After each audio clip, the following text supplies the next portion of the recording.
tax collector. I fast twice a week and give a tenth of all I get. But the tax collector stood at a distance. He would not even look up to heaven, but he beat his breast and said, God, have mercy on me, a sinner. I tell you, this is Jesus talking, I tell you that this man, the tax collector, rather than the other, the Pharisee, went home justified before God. For all those who exalt themselves will be humbled, and those who humble themselves will be exalted. Here's the question.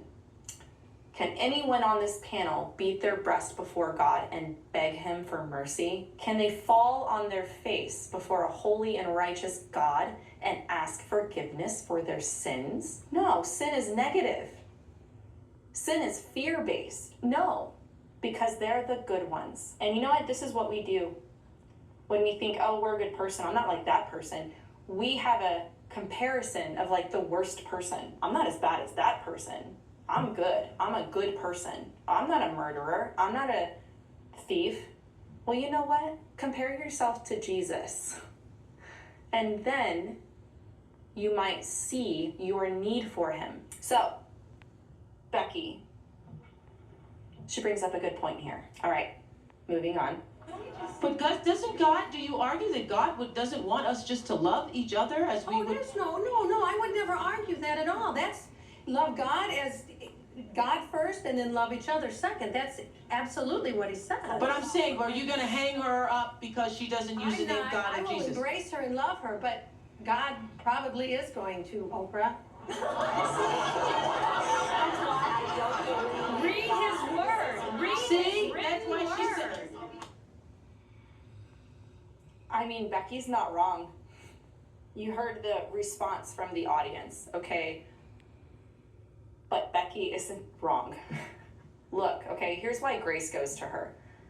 Okay, I don't completely agree with her methodology. However, she doesn't have a lot of time to explain herself. She's on the spot and she's doing her best. And she's not wrong in saying that God will judge her. And the woman says that this is why she doesn't believe.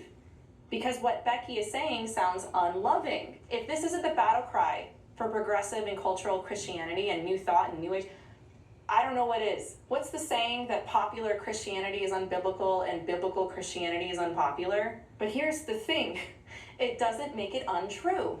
You work from the known to the unknown. And in this posture, in this perspective, it makes God just. Okay. I say that there's a difference between religion and spirituality, absolutely. And we're making it, we're confusing the two.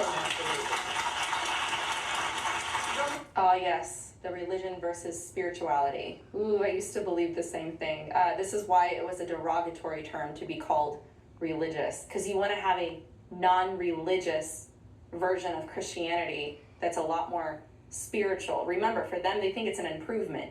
They're improving Christianity by making it more tolerant. But you got to make it more tolerant by making it unbiblical. All right, let's keep going. Religion is what we build up after you have a spiritual experience of some sort, after you have had some image of the divine. Religion is a structure that absolutely restrains and keeps the spirit back. The greatest sin that is created here on earth, and I was told this by God, if you can believe that I experienced God, that is fear and guilt, because Satan or negativity will bind you to it, and it will keep you from progressing, keep you from going on, and keep you from learning about God. And it's a control. I know, but see, that's interesting. If you said this man just said, well, that's not one of the 7 sins. But fear is the root of all the sins. All sins are the result of fear. Of what happens in the afterlife.